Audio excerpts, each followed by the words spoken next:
ปัจจุบันนี้ตัวเมืองก็มีการขยายตัวออกไปแล้วก็เป็นนครหลวงของสปป.ลาวเด้อฉะนั้นข้าพเจ้ารู้อยู่ว่าบทศึกษาของข้าเจ้านี่นะเขียนออกมาเนี่ยfeasibility study นี่นะต้องมีการประเมินผลกระทบEIA นี่นะเนาะผลกระทบสิ่งแวดล้อมในสังคมนี่นะ EIA ออกมาว่าในเมื่อมีผลกระทบอย่างร้ายแรงเนาะต่อสิ่งแวดล้อมและสังคมแล้วพวกเราควรโจ๊กโครงการอันนี้นี่อยู่ในมาตราใดมาตราหนึ่งต้องเขียนอันนี้ข้าพเจ้าว่าต้องมีนะอันนี้นี่นะข้าพเจ้าว่าตัวที่สองนี้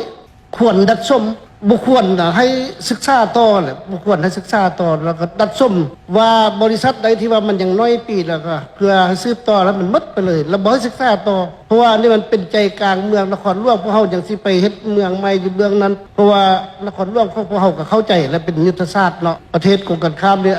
ระบบการปกครองก็แตกต่างกันเฮาก็ต้องไปอาศัยเมืองนั้นแต่คันเฮาไปเอานครหลวงแล้วมาขุดเจาะเป็นบ่อฮอกบ่อแห่นี่แหละครับว่าบ่เหมาะสมละนำใต้ดินบ่ดินบ่โกนบ่จะเกิดแผ่นดินไหวบ่อันนี้ต้องคำนึงไปดังนั้นเลยผลกระทบนะข้อเวลาตื่นท่านประธานฉะนั้นบ่ต่างอย่างพบต.อพบเฮาได้รับเงิน ADB ที่ว่าเฮ็ดอาจมคุมอาจมอยู่หน้าแผนกการเงินตะกี้นะเอาขี้ไปทอกแท้เนาะตะกี้มันบ่มีเฮือนซ่านบ้านช่องมันก็บ่เหม็นบ่มันบ่เหม็นมาฮอดปัจจุบันนี้มันก็กินเหม็นเฮ็ดบ่เพิ่นก็ย้ายออกไปอันนี้มันเรื่องปกติเลยมันมีผลกระทบต่อสิ่งแวดล้อมข้าพเจ้าว่าควรยุติข้าพเจ้าว่าบ่ควรสืบต่อซะเพราะว่าเนื่องจากว่ามันมีผลกระทบอย่างร้ายแรงต่อ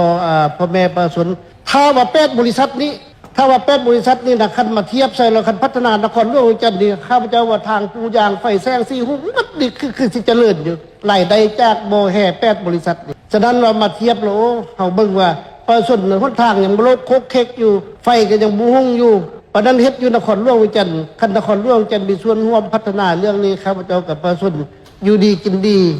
เส้นทางดีก็คือสิบ่จมดอกอันนี้ข้าพเจ้าเว้าได้นี่แลกเปลี่ยนบทเรียนถ้าเป็นไปได้ก็ควรยุติซะเนาะขอเข้าใจท่านประธานข้าพเจ้าศาสดาอินเมืองไซสมาชิกสภาประชาชนนครหลวงวิจันทร์ประจำเมืองหาดทรายฟองขออนุญาตประกอบคำเห็นเป็นคำเห็นจากพ่อแม่ประชาชนที่ฝากถามมาเนาะข้าพเจ้าก็ได้เบิ่งตามบทรายงานที่ทางเพื่อนได้เสนอเอาเห็นพร้อมด้วยเบิ่งแผนที่โครงการขุดค้นต่างๆเนาะก็เห็นว่าเป็นที่น่าเป็นห่วงเพราะเป็นพื้นที่กว้างใหญ่ไพศาลเนาะแต่ละบริษัทที่ขอสัมปทานถือว่าเป็นตัวเลขมหาศาลรวมเอาเนื้อที่อยู่ในนครหลวงเวียงจันทร์ของพวกเราหลายจุดหลายบอนฉะนั้นข้าพเจ้าขออนุญาตเอาคำเห็นจากพ่อแม่ประชาชนฝากมาว่าก่อนหน้านี้ก็มีบริษัทจีนเพิ่นมาขุดค้นอยู่ทงมังนาไฮเนาะแล้วก็ส่วนขัวทางงอนแถบนาถมเมืองไซธานีถือว่าเป็นหูเป็นบอนเนาะอยู่ใต้พื้นดินอยู่นครหลวงของพวกเฮาฉะนั้นแล้วก็ถือว่าส่งผลกระทบต่อพ่อแม่ประชาชนที่อาศัยอยู่พื้นที่และก็ส่งผลกระทบระยะยาวเสียงส่วนหลายจากพ่อแม่ประชาชนอยากให้ทบทวนบรรดาโครงการต่างๆนี้เพื่อว่าถ้าเฮาจะพัฒนานครหลวงเวียงจันทร์หรืออันสร้างขยายธุรกิจอันใดก็ตามเนาะแต่ว่าบรรดาธุรกิจนี้เป็นธุรกิจที่ว่า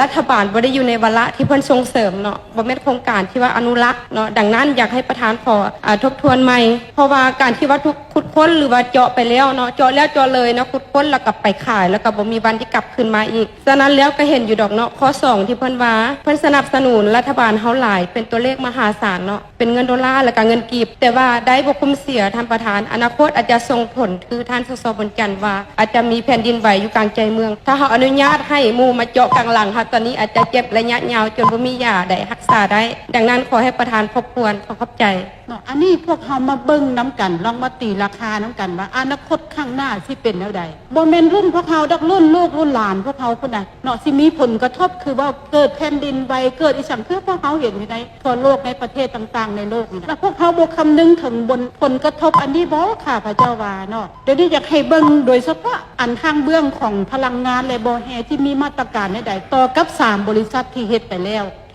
ที่รัฐบาลอนุญาตแล้วก็ต่อกับ2บริษัทที่กำลังจะสืบต่อหรือว่าเฮ็ดเซ็นสัญญาอย่างให้ทบทวนคืนอันนี้มันเป็นปัญหาของนครหลวงเวียงจันทร์เป็นปัญหาของกระทบถึงชีวิตการเป็นอยู่ของพ่อแม่ประชาชนลูกหลานพวกเขารุ่นสืบทอดต่อไปได้ส่วนตัวข้าพเจ้าเลยเป็นบ่เห็นดีเนาะอันนี้ขอให้ทบทวนคืนปัญหาต่างๆที่เกิดขึ้นอันเรื่องเงินเรื่องอย่างที่พวกทานรายงานอันนั้นมันเป็นหน้าที่ของผู้ลงทุนจะต้องได้ประกอบส่วนให้รัฐบาลอยู่แล้วแต่ตัวจริงการจะตั้งปฏิบัติตัวจริงเฮ็ดแท้บ่ เนาะเฮ็ดคือเว้านี่บ่แต่ที่จริงผ่านมาคือพวกข้าพเจ้าเห็นที่ตามนะบ่เฮ็ดคือเว้าเด้เนาะว่าสิแปลงทางว่าสิหยังสุดท้ายก็บ่ได้เฮ็ดนี่อันนี้คือปัญหารับไผเว้าหยังใดอันนี้เป็นปัญหาของประเทศชาติเนาะบ่เป็นนครหลวงฝ่ายเดียวได้ข้าพเจ้าคิดว่าเนาะคันมันบ่สอดคล้องกับความปรับปรุงข้าพเจ้าคิดว่าเนาะขอขอบใจท่านประธานข้าพเจ้าขอแสดงความขอบใจท่านประธานเนาะได้บรรดาท่านที่อนุญาตให้ข้าพเจ้ามีความเห็นเนาะข้าพเจ้าขอมีความเห็นในฐานะว่ามีความรับผิดชอบเนาะด้วยความตื่นตัวมีความรับผิดชอบ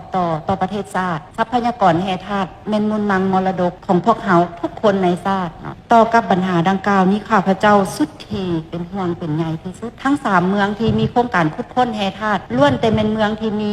บทบาทสำคัญที่สุดต่อนครหลวงต่อทุกคนโดยเฉพาะเมืองไซธานีเมืองหาดไซฟองเมืองปากเงิมเป็นเมืองอุเขาอุป่าถ้าเป็นเมืองอุเขาอุป่าก็หมายความว่าทรัพยากรดินดอนของพวกเขาอุดมสมบูรณ์ฉะนั้นการขุดค้นแห่ธาตุนี้มาเบิ่งการประเมินผลของคะแนนการเกี่ยวข้องถ้าว่าให้เป็นคะแนนบ่มีบริษัทใดที่จัดอยู่ในระดับดี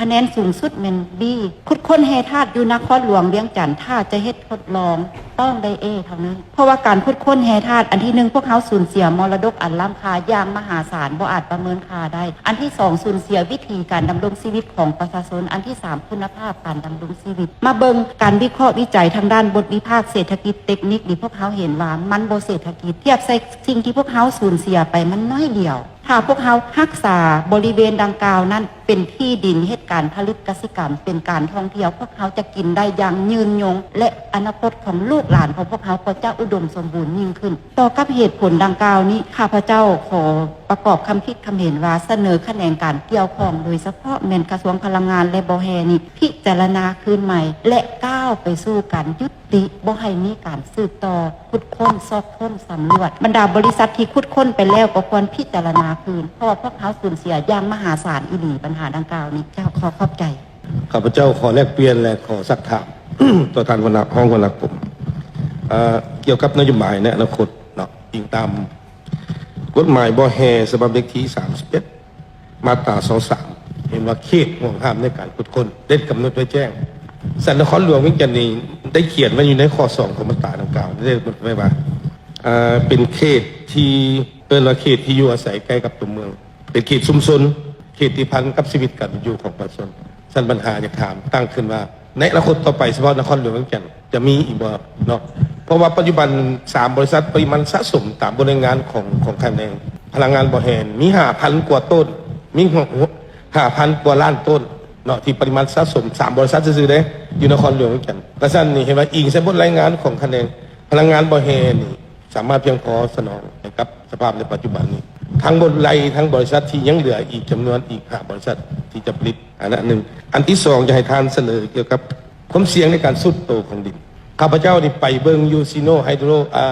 ซิโนอะกรี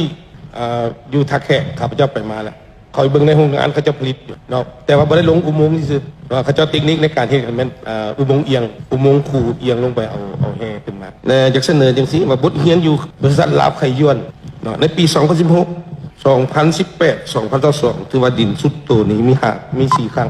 ประธานข้าพเจ้าขอเวลาอีก1นาทีและปัจจุบันนี้ในปี2023มีดินห้อยดินแตกแหงอีก5จุดเนาะสั้นและอยากเสนอถามทานและชี้แจงตื่นว่ามีความรับประกันในแต่ต่อเกี่ยวกับสีส่วนอบวกอยู่เมืองปากนึง